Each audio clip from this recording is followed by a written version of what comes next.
Hello, friends. This is Dr. Rahul Kamath here, back with you again after quite a large break, I must say. And it's a great pleasure. I have been wanting to do these significator videos in greater detail. There is an earlier video on the general significators of medical astrology, but the planet-wise signification is something which I wanted to talk about.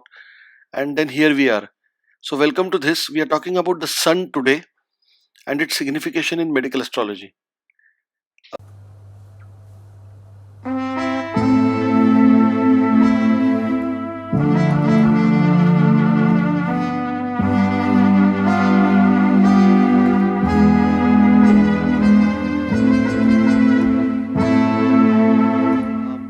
Before we proceed, let us salute the Holy Trinity. Uh, you know, we the Holy Trinity is at the center of every esoteric understanding of Jyotish, and the divine light itself, which is in fact Jyotish, which allows itself to be revealed through its practitioners. So, thank you so much for that, and let us actually jump right into the topic today. Sun. Now, before we try to directly start talking about which parts of the body are governed by the sun and which processes are governed by the sun, let us first try to get a larger perspective. Let us try to understand the sun as the source of life itself, and then gradually, organically drill it down from its most exalted, should I say, or um, most exalted kind of a perspective, then to the perspective of an individual. Okay, so here we are talking about certain observations made through the ages by various kinds of scientists, or you can say seekers, or philosophers, to understand what the sun really stands for. And often one finds in astrology that the physical or the corporeal is governed by the philosophical. Okay, so now let us talk about the sun in this manner. Uh, we will first start with the Greek philosophers. There was a philosopher called Paracelsus, who referred to the sun as the spiritus vitae. Now that means the vital spirit in Latin. Uh, we might have heard this being spoken in church sometimes. Spiritus vitae. So sun is the vital spirit. It can be also called as the cor coeli, the heart of the body, the heart of the cosmic body, the throbbing planetary heart of the entire planetary pantheon, the cor coeli, the soul corporis. Soul corporis can be looked upon like the soul of the body, that which animates the body, that which is at the center of the body. And we will find that later on that the medical astrological significations of the sun actually do justice to this kind of a thought process. It has also been called Lebensgeist. Lebensgeist is actually a German word which means spirit of life, again like spiritus vitae, monad or the prana. This has been what it has been called, particularly in theosophical or theosophical teachings, basically. Uh, in Sanskrit, in our scriptures, we have called it the Dwadashatma.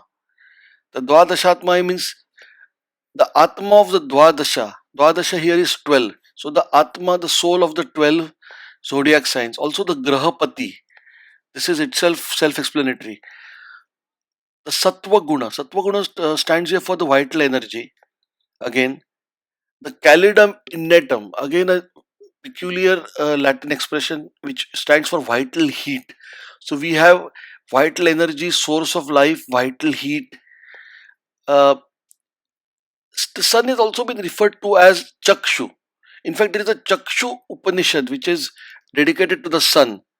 And for people with feeble eyesight, it is even recommended to sing or listen to the Chakshu Upanishad regularly.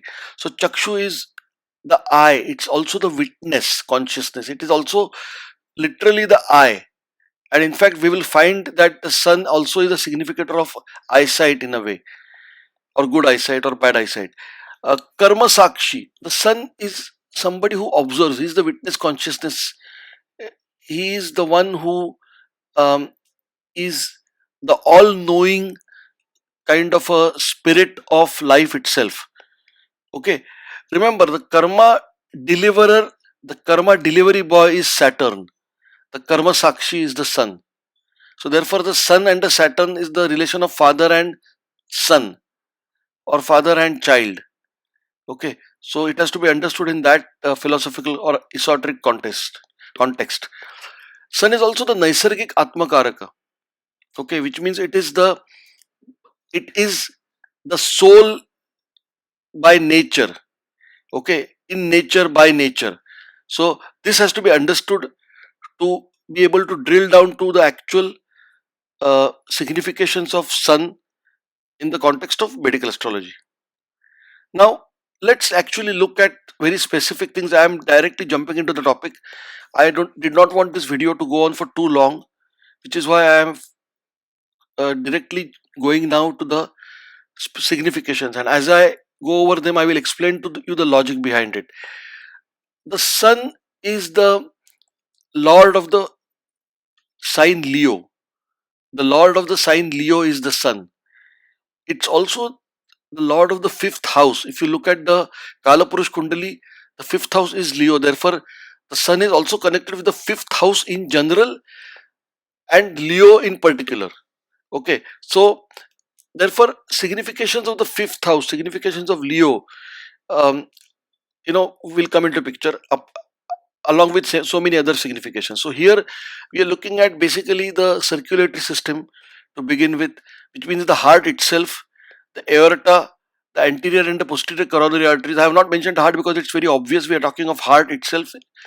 Sun is heart.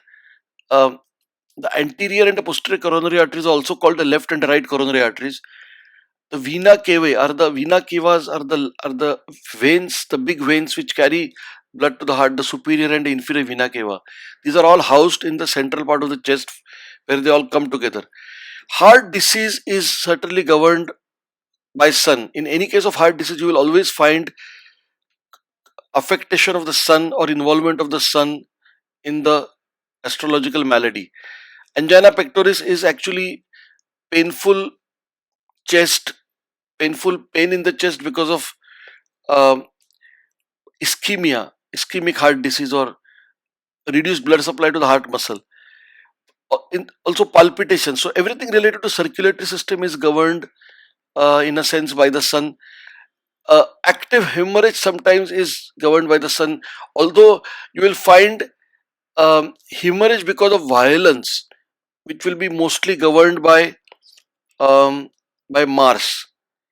Certainly, oxygen and hemoglobin and oxygen carrying capacity of the blood is also governed by the sun, because the red blood cells carry oxygen, as you know, and oxygenated hemoglobin is responsible for delivery of oxygen to the tissues in the body. Now, the spinal and the musculoskeletal system is under the adipatya or the signification of the sun as well. Remember, sun gives the solidity. Sun is the original vital force. The vertebral column, the spinal system is important in that respect. So therefore, the dorsal vertebrae, are directly connected to the sun. You have the muscles which bind these vertebrae together. The muscles of the spinal column, the muscles which mainly are in the back region, the upper back region, and the longitudinal muscles of the back. So we here have the longissimus and latissimus dorsi muscles. These are technical names, you don't have to bother too much, but just understand what's the logic behind it. The transversalis and the interspinalis muscles, and also general bone health is governed by the sun. Now, sun, as we know, also represents the heat element. So any aberration of that will result in inflammation related problems, such as, for example, fevers, you know sudden fevers of unknown origin. Burns also can be governed by the sun for obvious reasons. Gallbladder inflammation is a peculiar characteristic governed by the sun, because gallbladder houses the bile, which is again a fiery element kind of a thing. The region of the gallbladder is also the celiac region or the epigastric region, which is also the region of the you know celiac plexus, which is governed by the sun. So therefore, gallbladder inflammation is governed by the sun. Spinal and musculoskeletal system, again, I think we covered it. Probably there is a repetition here. Um, Additional significations are there. For example, you have eyesight. Eyesight actually is missing here. I am just mentioning it now. I think it was missed out in the slide preparation. Eyesight is actually related to the sun, because particularly the right eye is they say connected to the sun, because again it's the element of light in the eye, the light part. Immunity is linked to the sun, because immunity is again a metabolic kind of a fire, you can look at it that way. So immunity is linked to the sun. The the thymus in the chest again is related to immunity, is linked to the sun.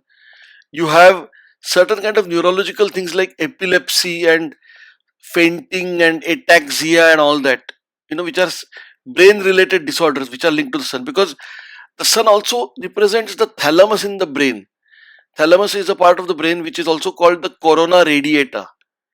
Now, the radiating crown, as it were, as the name suggests. And in fact, if you are aware, those of you who know Jyotish know that the nakshatra Kritika, the nakshatra Swami or the nakshatra Lord is Sun.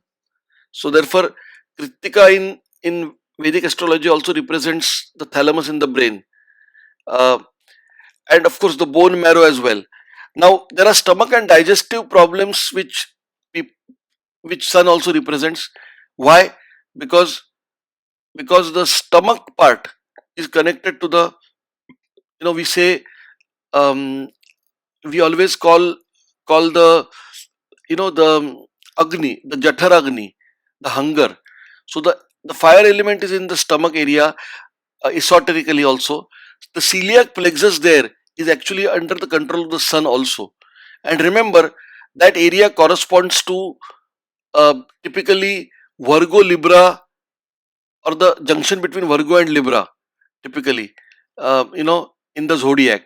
If you link it to the body, the division of the body with respect to the zodiac signs. And there you have the nakshatra Vishakha. The Vishakha nakshatra, as you are aware, is typically three parts. In the first three padas are in Libra, and the last one pada is in Scorpio. So that actually also indicates, and the nakshatra lord of Vishakha nakshatra is Indragni. So there is a Agni there as well.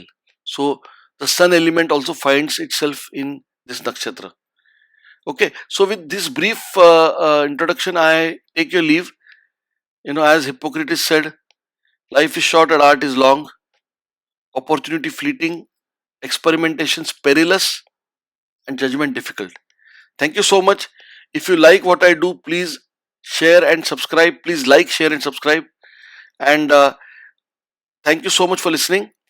And this is the disclaimer which you might want to read before ending. Thank you so much.